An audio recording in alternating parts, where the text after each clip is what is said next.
तमसा नदी के तट पर घने जंगलों में कुछ जंगली जातियां रहती थी। वे लोगों को लूट मार कर अपना भरण पोषण करती थी। डाका तथा लूटपाट की उनका मुख्य कर्म था। उनका सरदार क्रूरसेन बड़ा निर्दयी था। उसके कोई संतान नहीं थी। इसके कारण उसकी पत्नी बड़ी दुखी रहती थी। एक दिन उसने अपने पति से कहा, तुम डाकुओं के सरदार हो, लूटपाट कर इतना धन लाते हो, पर हमारे बाद इसे कोई खाने वाला तो है नहीं। फिर इस पाप की कमाई का क्या होगा? सोचो। क्रूरसेन ने कहा, इसका दुख क्यों मनाती है? अभी तक राहगीरों को ठगता लूटता हूँ, उनका धन छीन लेता हूँ। किसी दिन कोई बालक लौट कर लाऊंगा और उससे तेरी गोद भर दूंगा। उसकी पत्नी थोड़ी दयावान थी। बोली, हे भगवान, कैसी बात करते हो? सोचो उस माँ का क्या हाल होगा जिसका बच्चा तुम उसके गोद से छीन कर उठा लाओगे। क्रूरसेन ने कहा, थोड़ा रो धो लेगी, फिर संतोष कर लेगी। जब उसे दूसरा बच्चा हो जाएगा तो पहले वाले को भूल जाएगी। तुझे अपना बच्चा कभी नहीं होगा, इसलिए तेरी खुशी के लिए मुझे ऐसा करना ही पड़ेगा। एक दिन सचमुच क्रूरसेन किसी ब्राह्मण के बच्चे को उठा लाया। उसकी पत्नी ने उसे माँ जैसा प्यार देकर पाला। उसका नाम रखा रत्नाकर। बच्चा धीरे धीरे बड़ा होने लगा। जिस तरह निर्दयी डाकुओं के बीच वह पल रहा था, वैसे ही संस्कार उसमें आने लगे। बड़ा होकर उसने भी अपनी जीविका इसी प्रकार लूटमार से शुरू कर दी। क्रूरसेन अब बूढ़ा हो चुका था। उसके इस बेटे ने उसी के काम को अपना लिया। माँ को थोड़ा बुरा लगता था कि यह न जाने किस भले घर का लड़का है। हम लोगों की संगति संस्कार से लुटेरा बन गया है, पर कह कुछ नहीं पाती थी। लड़का जब जवान हो गया तो उसकी शादी कर दी गई। उसके घर में एक बच्चा भी हो गया। उन घने जंगलों से जो भी यात्री आते जाते वह उनका धन सामान लूट लेता। एक दिन उस रास्ते से 5-6 ऋषि किसी यज्ञ में भाग लेने जा रहे थे। साथ में नारद जी भी अपनी वीणा बजाते ईश्वर का भजन करते चले जा रहे थे। वे सभी साधु महात्मा थे। उनको किसी का क्या डर, न उनके पास कोई धन था न किसी से बैर, इसलिए निर्भय थे। रत्नाकर ने एक साथ इतने साधुओं को आते देखा तो सोचने लगा, आह, आज तो खूब अन्न धन मिलेगा। ये साधु यजमानों से खूब धन पाए होंगे। अपने हथियारों से लैस होकर अचानक साधुओं के सामने आया और डांटकर बोला, हे साधु, तुम्हारे पास जो भी अन्न धन वस्त्र हो सब रख दो और चुपचाप चले जाओ।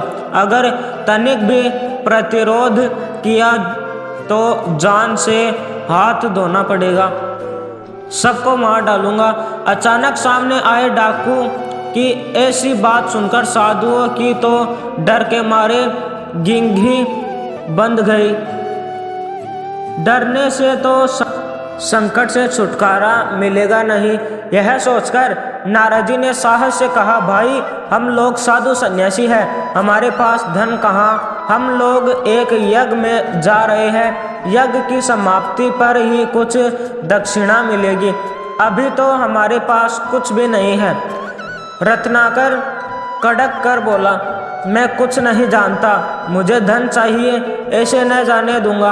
हो सकता है तुमने अपने इस तंबूरे में छिपा रखा हो, चुपचाप सीधी तरह दे दो, अन्यथा मैं तुम्हारा तंबूरा तोड़ता हूँ। यह कहकर उसने नारद जी की वीणा छीन ली।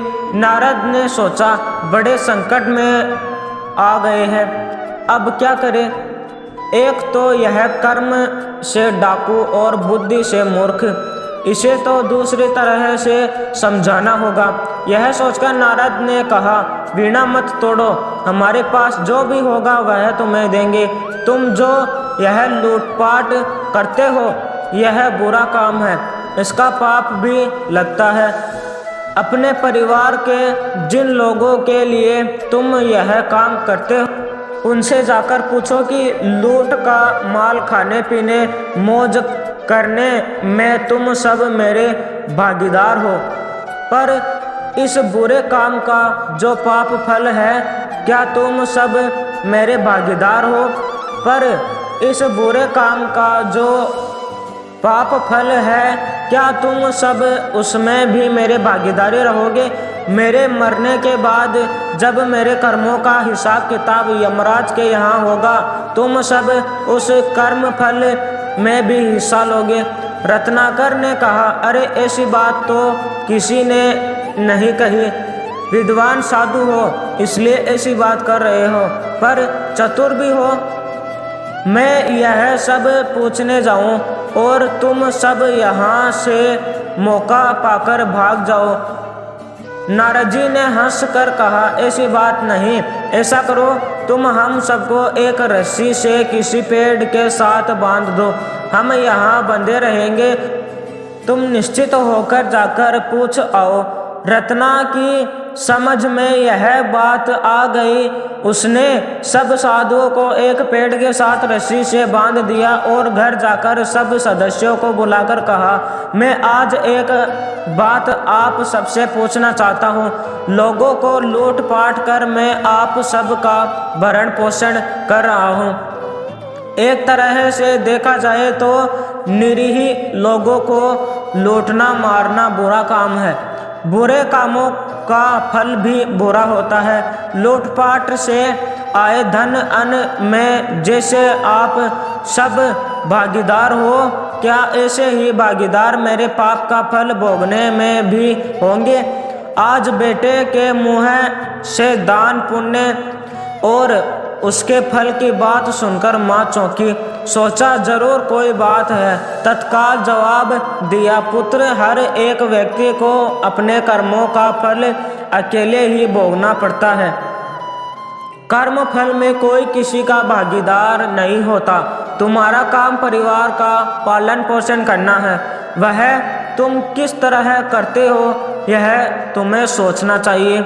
हमारा भरण पोषण करना तुम्हारा धर्म है। हम खा पी रहे हैं, बुरे काम से यह सब लाते हो तो इस पाप कर्म का फल भी तुम्हें ही अकेले भोगना पड़ेगा। माँ के साथ पत्नी और बेटे ने भी ऐसा जवाब दिया। सुनकर रत्नाकर की आंखें खुल गई। वह भागकर साधुओं के पास आया और माँ, पत्नी तथा बेटे का उत्तर बताया। नारद जी ने कहा, देखा, पाप कर्म के फल में कोई साथी नहीं होता, इसलिए अपना जीवन नष्ट मत करो। यह सब छोड़कर अच्छे काम करो। रत्नाकर को बड़ी ग्लानि हुई। उसने साधुओं को छोड़ दिया और नारद के चरण पकड़कर कहा, देवर्षि, आपने मेरी आंखें खोल दी। मैं अब जीवन की राह बदल दूंगा। मुझे अब परिवार से कुछ लेना देना नहीं। आप मुझे अपने साथ ले चलो और रास्ता दिखाओ। आपकी संगति में मैं इस पाप कर्म से छुटकारा पा जाऊंगा। रत्नाकर नारद के पास रहा। नारद ने उसे शिक्षा तथा ज्ञान दिया और तपस्या की विधि बताई। रत्नाकर सब भूलकर ऐसा तप करने बैठा कि अपना तन मन सब भूल गया। जहाँ वह समाधि लगाकर बैठा था उसके चारों ओर मिट्टी का वल्मीक बन गया। उसी के बीच वह तपस्या में समाधि लगाए रहा। एक दिन नारद के साथ सरस्वती देवी आई।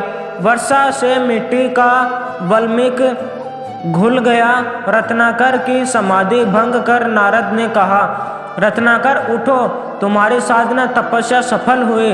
वीणा वादिनी सरस्वती तुम्हें महाकाव्य लिखने की प्रतिभा प्रदान करने आई है।